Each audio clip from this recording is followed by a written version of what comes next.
Hello my dear student, welcome back to my YouTube channel. मेरे YouTube channel पर आप लोग का बहुत बहुत स्वागत है। डियर स्टूडेंट, आज की क्लास में हम लोग पर्यावरण शिक्षा से संबंधित जो महत्वपूर्ण मुद्दे हैं, जो इस समय पूरे दुनिया में इश्यू बने हुए हैं, जिससे पूरे दुनिया के पर्यावरण को, वातावरण को बहुत ज़्यादा खतरा है और जिसकी जो है रिजल्ट, परिणाम हमको आजकल देखने को मिल रहे हैं।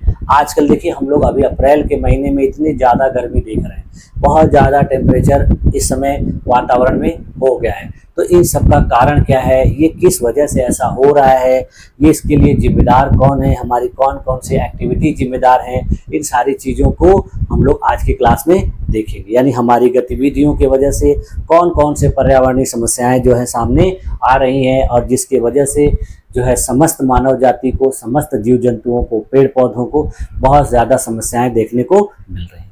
तो ये जो समस्याएं हैं, जिसमें देखिए सबसे पहली समस्या है ओजोन परत का क्षरण। उसके बाद दूसरा है देखिए ग्रीन हाउस प्रभाव, जिसको हम लोग ग्रीन हाउस इफेक्ट कहते हैं। तीसरी समस्या है देखिए ग्लोबल वार्मिंग, जैसे वैश्विक तापन। और चौथी समस्या है अम्ल वर्षा। ये जो है बहुत महत्वपूर्ण 4 समस्याएं हैं, मुद्दे हैं, जो इस समय पूरे दुनिया में पर्यावरण से संबंधित महत्वपूर्ण मुद्दों के रूप में चर्चित है।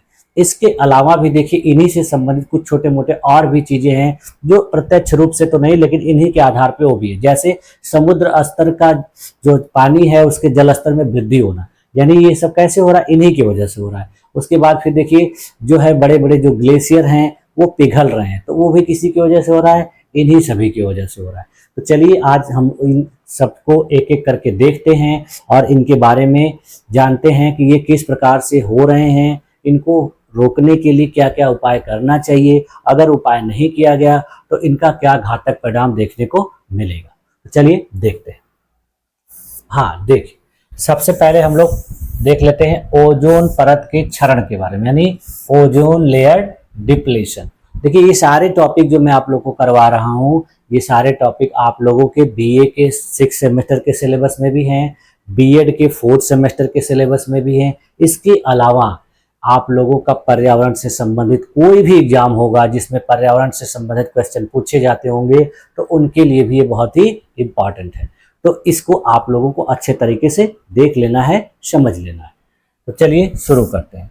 देखिए ओजोन परत जो है हमारे वायुमंडल की एक परत होती है, जो सूर्य से आने वाली हानिकारक पराबैंगनी किरणों, अल्ट्रावायलेट रेस को पृथ्वी तक पहुंचने से रोकती है।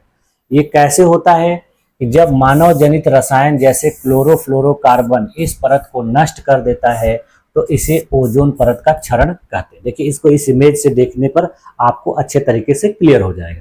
जैसे देखिए सूर्य का प्रकाश हमारे पृथ्वी पर आता है, तो सूर्य के प्रकाश में जो अल्ट्रावायलेट रेज होती हैं, यानी जो अवरक्त किरणें होती हैं, उन अवरक्त किरणों को ये हमारे पृथ्वी पर डायरेक्ट आने से रोकती है, यानी एक प्रकार की ये छननी का काम करती है। लेकिन हो क्या रहा है कि हमारे द्वारा बहुत से ऐसे प्रदूषक तत्वों को वातावरण में, वायुमंडल में छोड़ा जा रहा है, जो जाकर क्या कर रहे हैं, इस देखिए इस ओजोन परत की जो लेयर है उसको क्षतिग्रस्त कर दे रहे हैं। ये क्या हो रहा है कि इसके लेयर को पतला कर दे रहे हैं, तोड़ दे रहे हैं। देखिए यहाँ वहाँ जैसे अब क्या हो रहा है कि ये सूर्य की जो अल्ट्रावायलेट रेज हैं, इन्हीं जो जगहों से हमारे पृथ्वी पर डायरेक्ट पड़ रही है। तो डायरेक्ट पड़ने की वजह से क्या हो रहा है कि बहुत गंभीर समस्याएं उत्पन्न हो रही हैं।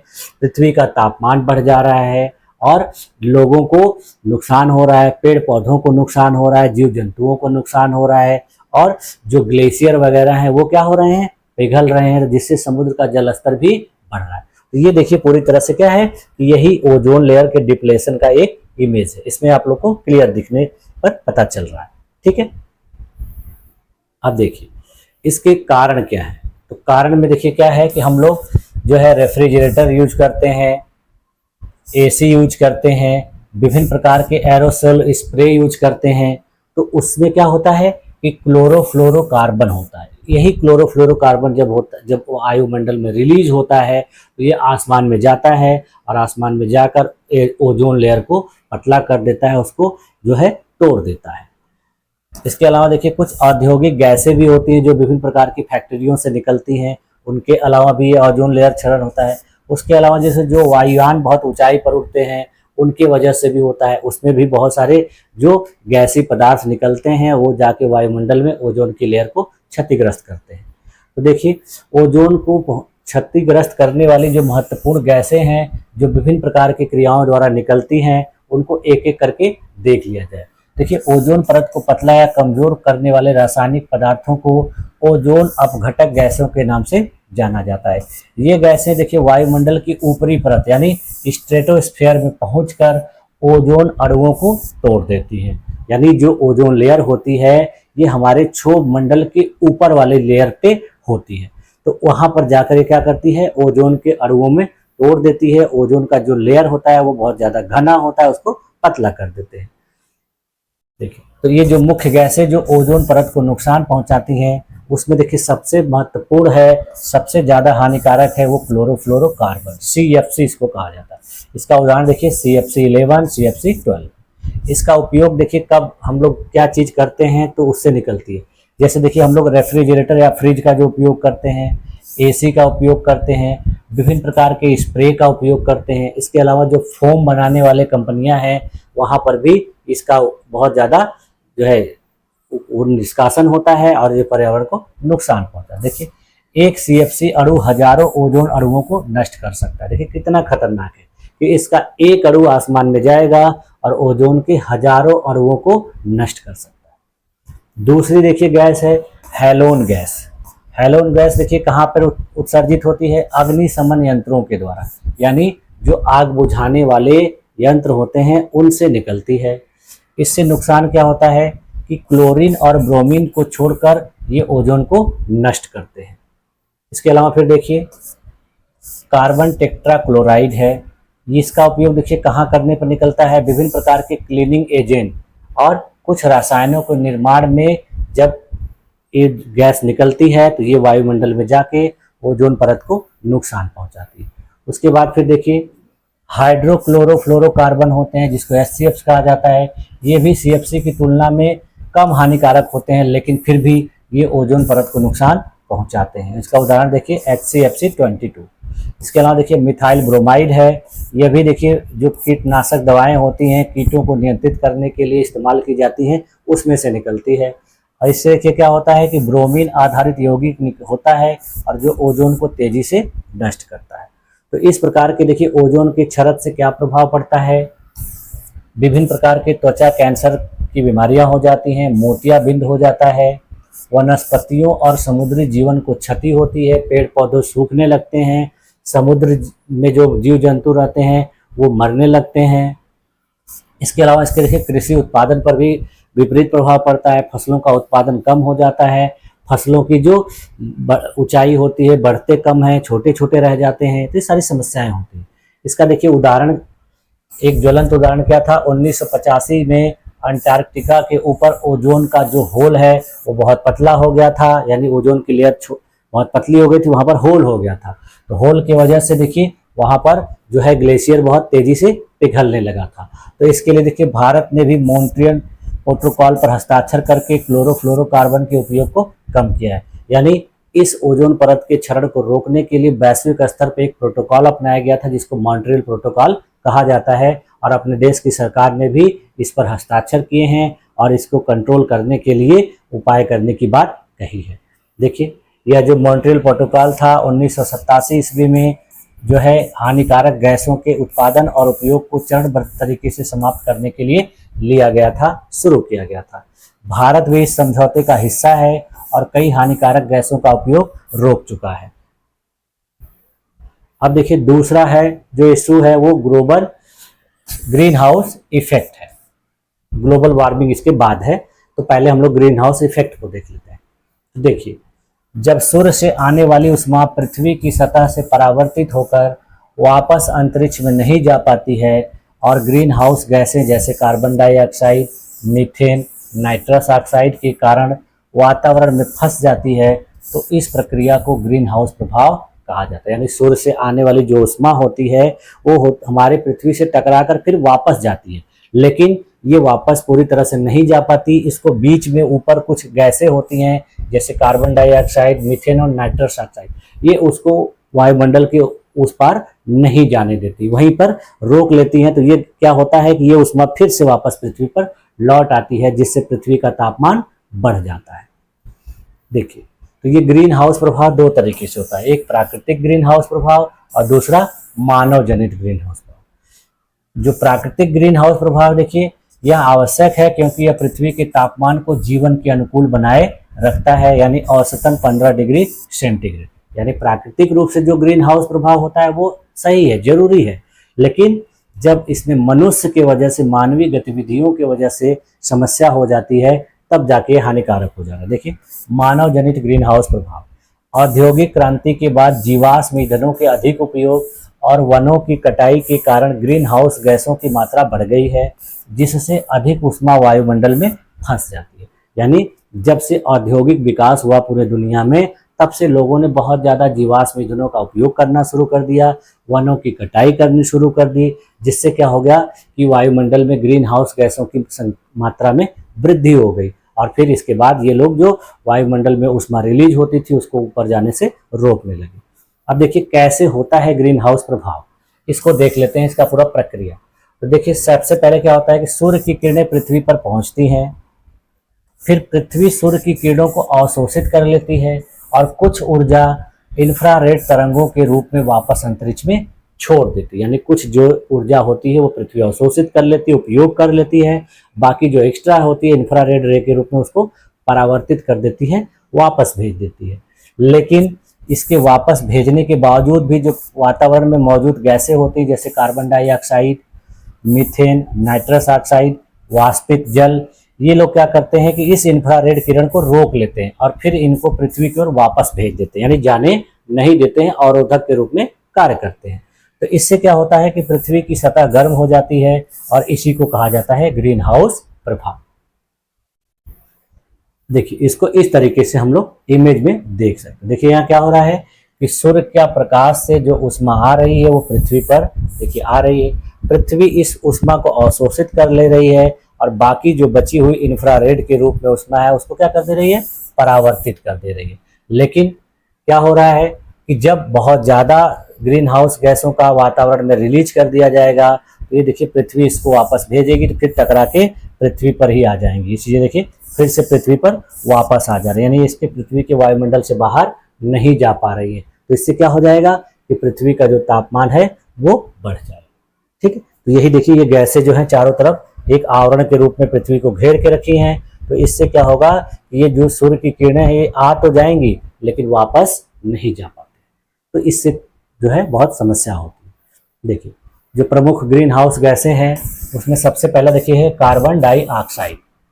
ये देखिए कहाँ से रिलीज होती है, विभिन्न प्रकार के जीवाश्म ईंधन जैसे कोयला, पेट्रोल, डीजल, इन सब का उपयोग करने से, इनको जलाने से, उद्योगों में, बिजली संयंत्रों में, वनों की कटाई करने की वजह से ये बहुत ज़्यादा रिलीज होती है। इसका देखिए सबसे ज़्यादा योगदान जो है इस ग्रीन हाउस प्रभाव में पड़ता है, लगभग 75%, यानी लगभग 75% इसी की वजह से ग्रीन हाउस इफेक्ट प्रभावी होता है। उसके बाद फिर देखिए दूसरी गैस है मीथेन। ये देखिए कहाँ से निकलती है, धान या चावल की खेती से, पशुओं के अपचयन से, यानी जो पशु लोग भोजन करते हैं और जो पागुर करते हैं, चबाते हैं, तो उससे भी जो है मीथेन गैस रिलीज होती है। उसके अलावा देखिए कचरे के अपघटन से, दलदली जगहों पर, इन सब जगहों से क्या होती है, मीथेन गैस निकलती है। इससे देखिए गर्मी रोकने की क्षमता जो है कार्बन डाइऑक्साइड से 25 गुना ज़्यादा होती है, यानी ये और भी खतरनाक होती है। इसके अलावा देखिए नाइट्रस ऑक्साइड, ये देखिए कहाँ से निकलती है, ये विभिन्न प्रकार के रासायनिक उर्वरकों से, यानी खादों से, उद्योग धंधों से, जीवाश्म ईंधन को जलाने से निकलती है। इसमें देखिए गर्मी रोकने की क्षमता कार्बन डाइऑक्साइड से 300 गुना अधिक होती है।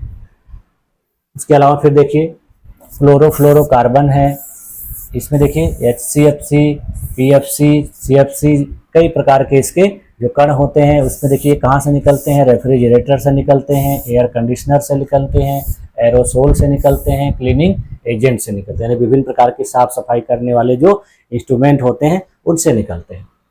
देखिए इसमें गर्मी रोकने की क्षमता जो है अत्यधिक होती है, यानी हजारों गुना ज़्यादा होती है। इसके अलावा देखिए जलवाष्प है, वाटर वेपर है, ये देखिए स्वाभाविक रूप से मौजूद होती है वायुमंडल में, लेकिन तापमान बढ़ने पर इसका प्रभाव भी बढ़ जाता है। जब तापमान बढ़ जाएगा तो ये भी ज़्यादा प्रभावी हो जाती है। देखिए इन गैसों की अत्यधिक मात्रा वातावरण में तापमान को असंतुलित करती है, जिससे बर्फ पिघलने लगती है, समुद्र का स्तर बढ़ता है और मौसम चक्र बदल जाता है। इसलिए इन गैसों के उत्सर्जन को कम करना बहुत जरूरी है।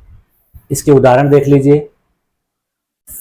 उदाहरण से इसको कैसे स्पष्ट करेंगे, जैसे मान लीजिए ग्रीन हाउस जैसा वातावरण हम लोग को दिखाना है, प्रूफ करना है, तो उसके लिए क्या करना होगा कि एक ग्रीन हाउस यानी पौधे उगाने वाला कांच का घर लिया जाए, उसमें सूर्य की गर्मी को अंदर आने दिया जाए और फिर देखा जाए कि वह सूर्य की गर्मी को वापस जाने नहीं देता है।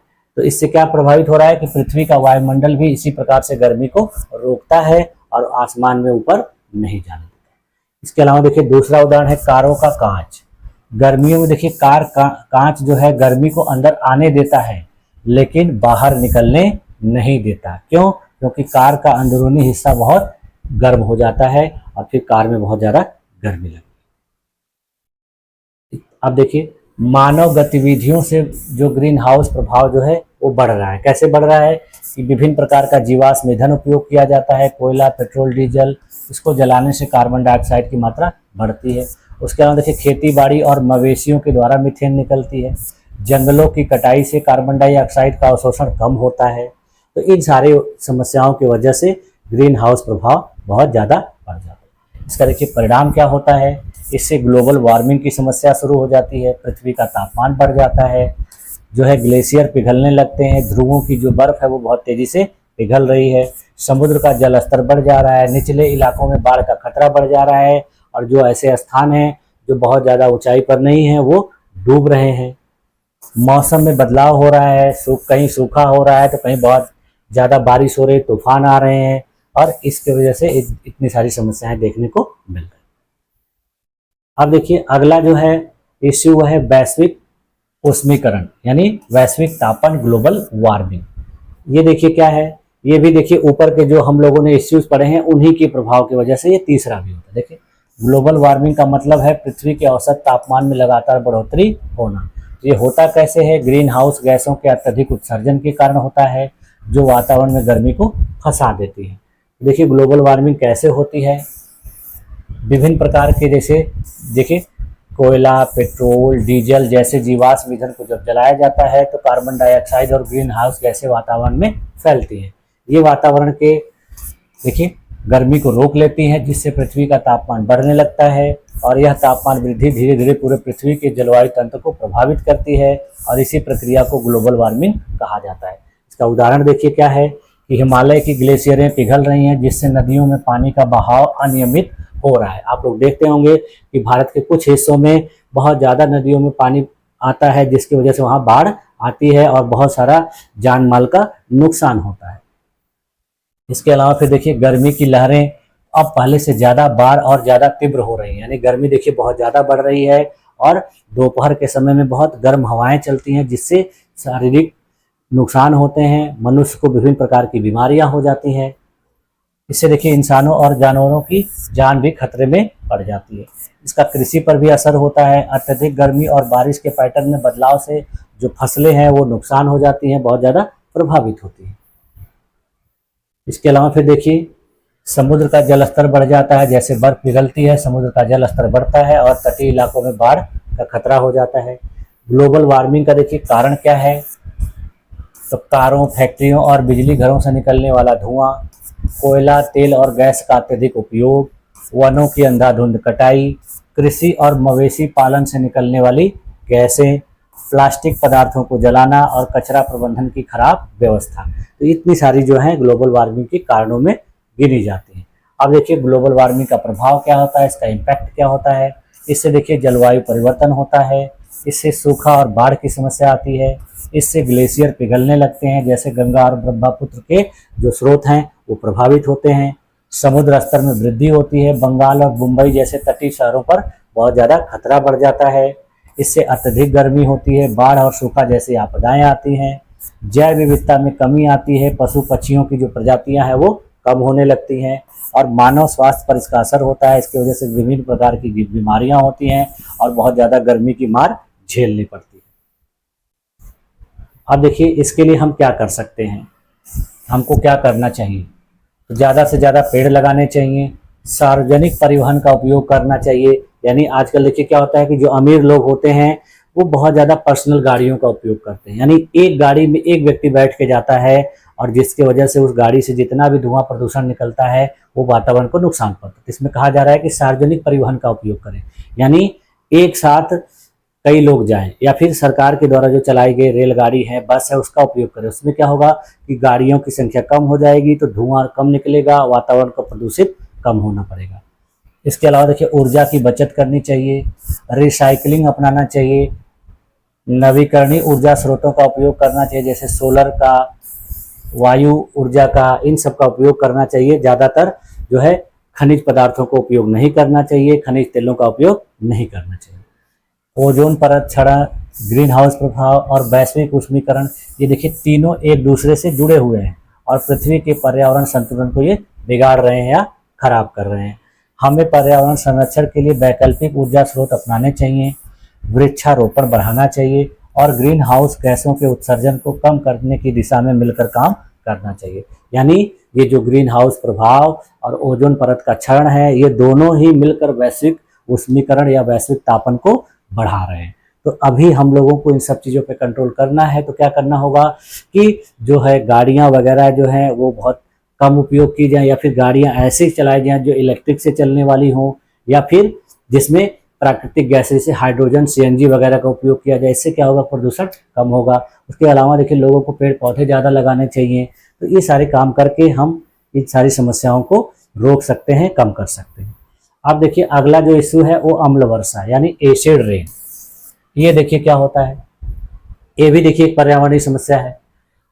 जब वायुमंडल में मौजूद सल्फर डाइऑक्साइड यानी SO2 और नाइट्रोजन ऑक्साइड NOx जैसे प्रदूषक जलवाष्प के साथ मिलकर सल्फ्यूरिक अम्ल और नाइट्रिक अम्ल बनाते हैं और यह अम्लीय जल बारिश के रूप में पृथ्वी पर गिरता है, तो इसे अम्ल वर्षा कहा जाता है। यानी जब हमारे पृथ्वी के वातावरण में सल्फर डाइऑक्साइड और नाइट्रोजन ऑक्साइड वाष्प के साथ मिलकर, जलवाष्प के साथ मिलकर सल्फ्यूरिक अम्ल और नाइट्रिक अम्ल बनाते हैं, और यही सल्फ्यूरिक अम्ल और नाइट्रिक अम्ल जब बारिश के बूंदों के रूप में पृथ्वी पर गिरता है तो इसी को अम्ल वर्षा कहा जाता है। देखिए इसका उदाहरण देखिए विभिन्न प्रकार की गतिविधियों के द्वारा नाइट्रस ऑक्साइड, सल्फर डाइऑक्साइड आसमान में जा रहा है और वहाँ पर मौजूद जल वाष्प के साथ क्रिया करके ये देखिए नाइट्रिक अम्ल और सल्फ्यूरिक अम्ल बना रहा है, और यही सल्फ्यूरिक और नाइट्रिक अम्ल जो है बारिश की बूंदों के रूप में पृथ्वी पर गिरता है, तो जिस चीज के ऊपर गिरता है उसको बहुत ज्यादा नुकसान पहुंचाता है।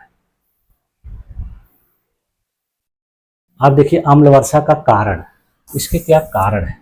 तो पहला कारण क्या है कि कोयला और पेट्रोल डीजल का जलना, विभिन्न प्रकार के देखिए थर्मल पावर प्लांट और वाहनों में भारी मात्रा में सल्फर डाइऑक्साइड और नाइट्रस ऑक्साइड उत्सर्जित किए जाते हैं और ये जाके वायुमंडल में मिलते हैं जलवाष्प के साथ और हानिकारक जो है एसिड का निर्माण करते हैं।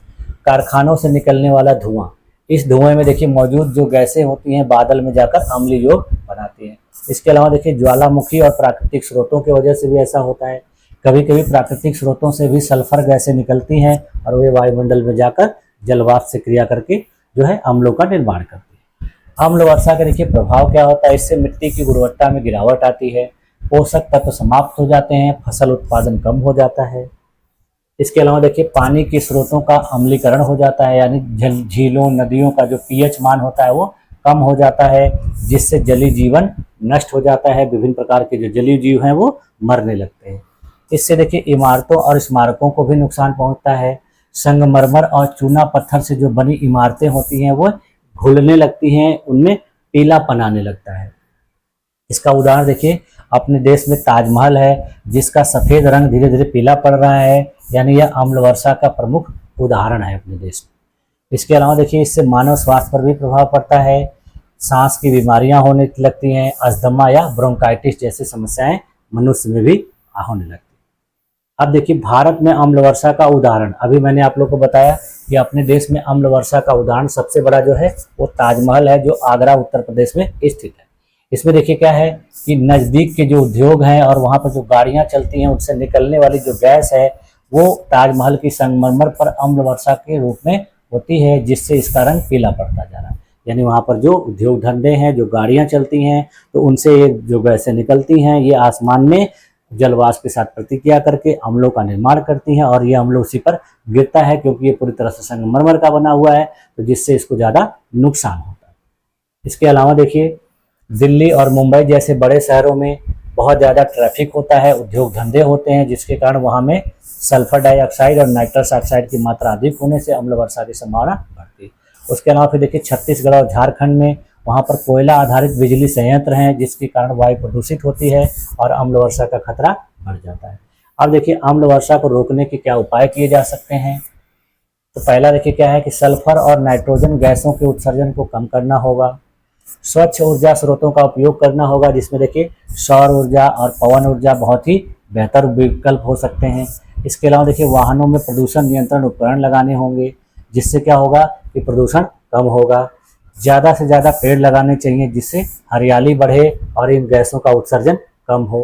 तो अम्ल वर्षा देखिए क्या है, एक गंभीर पर्यावरणीय समस्या है जो प्राकृतिक संसाधनों, मानव जीवन और सांस्कृतिक विरासत पर नकारात्मक प्रभाव डालती है। इसके प्रति जागरूकता और सतर्कता से ही इसका समाधान करना संभव। ठीक है, अब देखिए पिलर मेल्टिंग, अगला जो इश्यू है ये पिलर मेल्टिंग है। पिलर मेल्टिंग का मतलब कि जो बर्फ के जो ग्लेशियर हैं वो उनका पिघलना। देखिए पिलर मेल्टिंग या बर्फीले स्तंभों का पिघलना क्या होता है, जब अत्यधिक गर्मी पड़ती है उसकी वजह से बर्फ से बनी जो संरचनाएं होती हैं जैसे ग्लेशियर, हिमखंड या बर्फ के जो स्तंभ होते हैं वो पिघलने लगते हैं, तो इसी को ही पिलर मेल्टिंग कहा जाता है। इसका देखिए मुख्य कारण क्या होता है, जो अभी ऊपर हम लोगों ने इश्यू पढ़े हैं वही सब होते हैं। जैसे देखिए ग्लोबल वार्मिंग की वजह से ऐसा होता है, पृथ्वी का तापमान बढ़ने से बर्फ तेजी से पिघलने लगती है। ग्रीन हाउस गैसों की वजह से होती है कि वातावरण में जब गर्मी बहुत ज़्यादा बढ़ जाती है तो बर्फीले क्षेत्र गर्म होने लगते हैं और वहाँ की बर्फ पिघलने लगती है।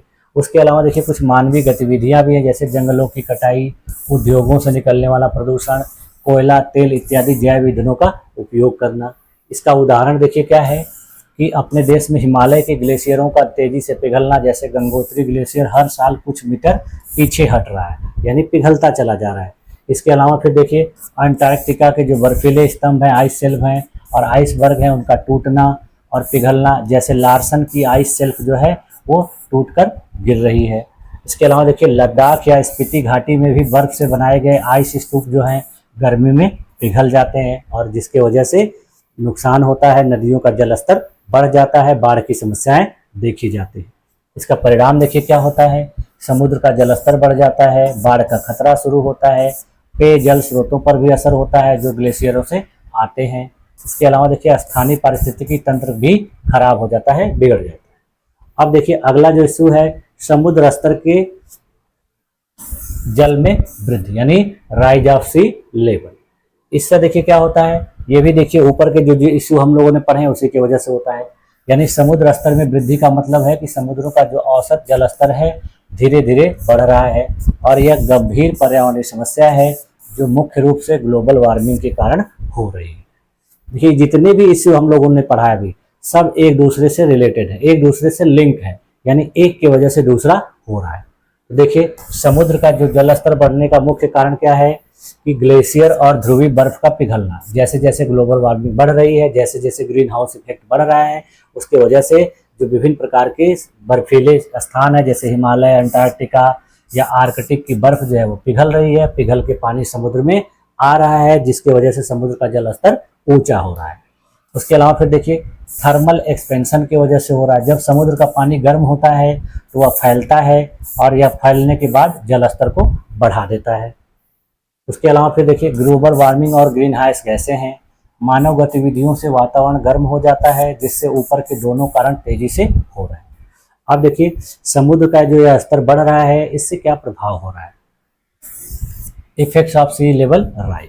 तो इससे देखिए तटीय जो इलाके होते हैं वहाँ बाढ़ आती है, जैसे मुंबई, कोलकाता, चेन्नई जैसे शहरों में जल भराव और बाढ़ का खतरा बढ़ जाता है। इसके अलावा देखिए आसपास की जो भूमि होती है समुद्रों के किनारे की वो डूब जाती है। आसपास के जो बसे गांव होते हैं, शहर होते हैं, धीरे धीरे समुद्र में समा सकते हैं। इसका उदाहरण देखिए भारत का सुंदरबन क्षेत्र है। इसके अलावा देखिए पीने के पानी पर इसका असर पड़ता है। समुद्री पानी जमीन के नीचे मीठे पानी में मिल जाता है, जिससे वह खारा हो जाता है और पीने लायक नहीं रहता। इसके अलावा देखिए इससे कृषि पर भी प्रभाव पड़ता है। खारे पानी से मिट्टी खराब हो जाती है, जिससे खेती मुश्किल हो जाती है। इसके अलावा फिर देखिए प्रवासन की भी समस्या होती है। जिन क्षेत्रों में समुद्री जल बहुत ज़्यादा बढ़ जाता है, वहाँ का क्षेत्र डूब जाता है, तो वहाँ से लोग घर छोड़कर दूसरे जगह जाने के लिए मजबूर हो जाते हैं, जिससे क्लाइमेट रिफ्यूजी की संख्या बढ़ती है। इसके अलावा देखिए इससे पारिस्थितिकी तंत्र पर भी असर पड़ता है। समुद्र के किनारे रहने वाले जो जीव जंतु होते हैं या पौधे की प्रजातियां होती हैं, वो संकट में आ जाती हैं। इसका उदाहरण देखिए कहाँ कहाँ पर है। भारत में देखिए सुंदरबन वाला क्षेत्र जो भारत बांग्लादेश की सीमा पर स्थित है, यहाँ पर देखिए कई छोटे छोटे जो द्वीप हैं वो समुद्र में डूब चुके हैं। इसके अलावा देखिए मालदीव में भी ऐसा समस्या है। समुद्र से औसतन सिर्फ या 1.5 मीटर ऊपर है, और जैसे ही समुद्र का स्तर बढ़ता है ये धीरे धीरे पूरे खतरे में आता चला जा रहा है। यानी केवल 1.5 मीटर की ऊंचाई पर है, समुद्र का जलस्तर जैसे ही बढ़ेगा तो ये डूबने लगेगा। इसके अलावा देखिए इटली का वेनिस शहर है। यह शहर देखिए पहले से ही समुद्र के जलस्तर बढ़ने की वजह से जलमग्न रहता है, और इसकी स्थिति धीरे धीरे और भी खराब होती जा रही है। अब देखिए इस प्रकार की समस्या का निवारण और समाधान क्या किया जा सकता है। सॉल्यूशन क्या होगा कि ग्रीन हाउस गैसों का उत्सर्जन कम करना होगा, नवीकरणीय ऊर्जा संसाधनों का उपयोग करना पड़ेगा, सोलर एनर्जी, विंड एनर्जी।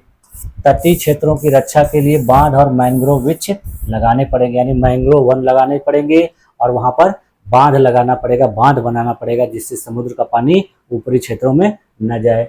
इसके अलावा देखिए वैश्विक स्तर पर पर्यावरणीय समझौते और कार्यवाही जैसे कार्यक्रमों को बहुत ज़्यादा प्रभावी बनाना पड़ेगा। देशों को इन सब चीज़ों के प्रति जागरूक करना पड़ेगा, लोगों में जागरूकता फैलानी पड़ेगी, तब जाके ये सारी चीज़ों पर कंट्रोल किया जा सकता है। नहीं तो बाद में बहुत गंभीर समस्याएं आ सकती हैं, जिसका परिणाम हम लोगों को बहुत बुरे तरीके से झेलना पड़ेगा। और इसको हम लोग उदाहरण के रूप में अभी देख रहे हैं कि इस समय कितना ज़्यादा टेम्परेचर है, बहुत ज़्यादा गर्मी है, तो लोगों को बहुत सारी समस्याएं हो रही हैं।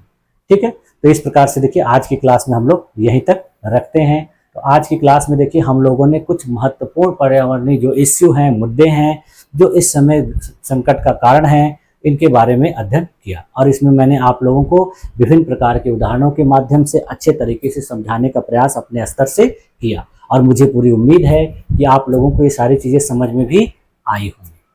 ठीक है, तो आप लोगों ने मेरी इस क्लास में अपने आप को इतने देर तक बनाए रखा, इसके लिए भी आप लोग का बहुत बहुत धन्यवाद। मिलते हैं नेक्स्ट क्लास में, तब तक के लिए थैंक यू।